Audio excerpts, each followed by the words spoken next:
都几点了？你们俩居然还在睡觉！快起来，今天要来考试了！考试？没错，就是考试。今天考试不合格的人要罚他洗1个月的马桶泥，考试及格的人嘛，就可以得到100盒史莱姆。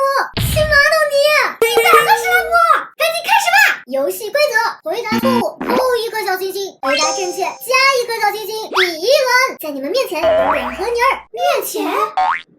你们要判断出哪一盒是真泥儿，哪一盒是假泥儿。你们只有10秒钟时间哦。这2个除了一个金箔多，一个金箔少，也没啥区别呀。不过我这个里面颜色发红，我这个就比较透明了。我知道了，我这个是假的。恭喜小鹿回答正确，加1颗星星。贵贵没有回答，减10颗星星。我只是还没来得及说嘛，我的一看就是胶水。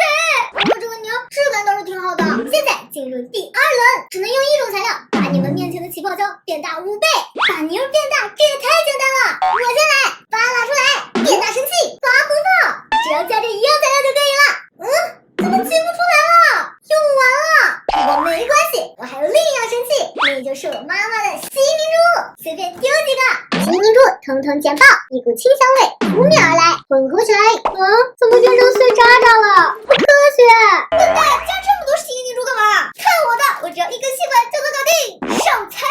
哈！怎么样？是不是比他大10倍啊？爆！小鹿非常不错，给你加2颗星星。贵贵嘛，你也太笨了吧！再扣你10颗星星，我又赢了。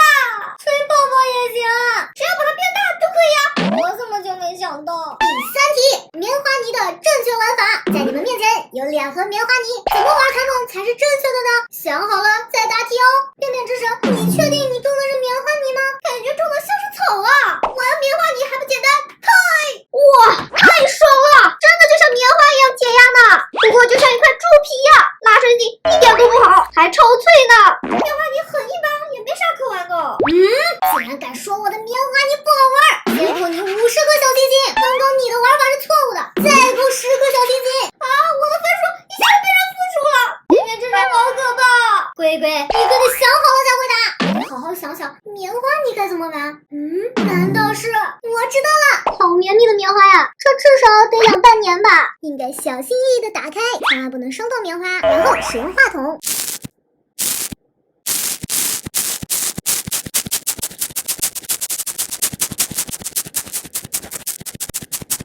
轻轻的戳一戳，直到把棉花全部戳完。这个时候就可以放心的上手戳啦。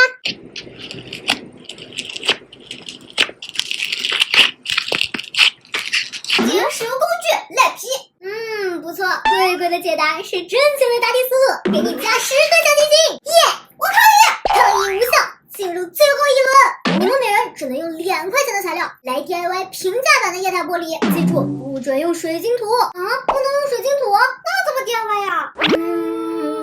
有了，这是我上个月花2块钱买的20片麦芽糖，可惜已经过期了，正好用来做液态玻璃。把粘牙糖扒了下来，这一块可是汇集了20个麦芽糖的精华呀。虽然有点粘手，但是拉伸一下，它就拥有了液态玻璃的光泽哦。这光泽度也太相似了，居然躲糖丝花，就是过期了，太粘手啊！你这也太复杂了吧！我1毛钱的泡泡浆就能搞定哦。挤出来，짜잔！远看是个 QQ 糖，但是拉着拉着就有金属光泽哦。金属光泽的亮度都要闪瞎我的眼睛了，还能当史莱姆玩呢。我的方法还不错吧？不错不错，给你们2个人，每人都加20分。加2，小伙伴们，你们知道我和贵贵分别得了多少分啊？到底有没有及格？